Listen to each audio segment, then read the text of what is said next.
Hello and welcome to another episode of Tips and Ideas with Ed Wallace of Midwest Landscaping, www.uniqueenvironments.com.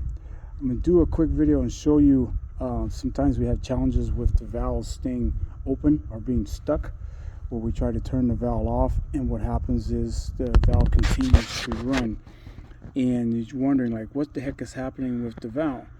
Well, a lot of times there's a piece of debris that's caught in the valve, where this unit right here, this is actually called the diaphragm. So we have the top that goes on top of the valve, it goes on top of the valve like this. So this is the actual top of the valve that has a bleeder valve here, and it has the actuator right here. I have my fingers around the actuator. It's a magnetic device that opens and closes and allows air, the vacuum, to come in to activate the valve.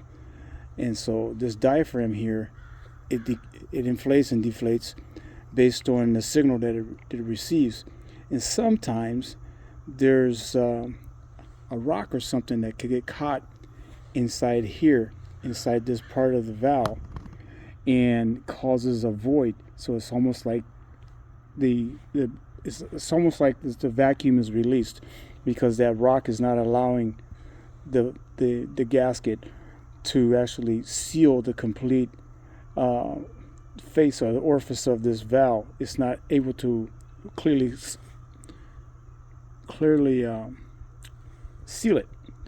So when it's depressed, see, this seal goes down, and so it seals off, so it prevents the water from flowing anymore. Or what happened is that you could be able to have the valve open, and then the water is allowed to come in. The signal allows the vacuum to release the diaphragm, and water goes through.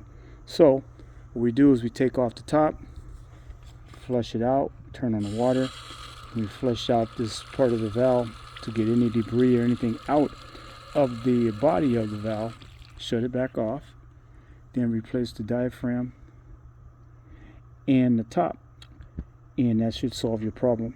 So sometimes if you have a situation where your valves don't shut off, it's a good idea to take the top off of the valve, take the screws out, and be careful because there's a spring in there. It's so spring loaded, so don't lose the spring.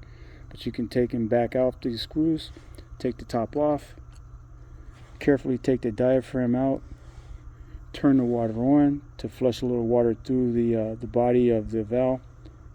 If there's any debris in there at all, it'll flush out. Replace the valve gasket exactly like you took it off. Put your screws back in there, and be sure to tighten this thing down nice and tight and snug, so that way you can be able to have everything complete and have your vacuum, everything operate correctly. Hope this helps you out.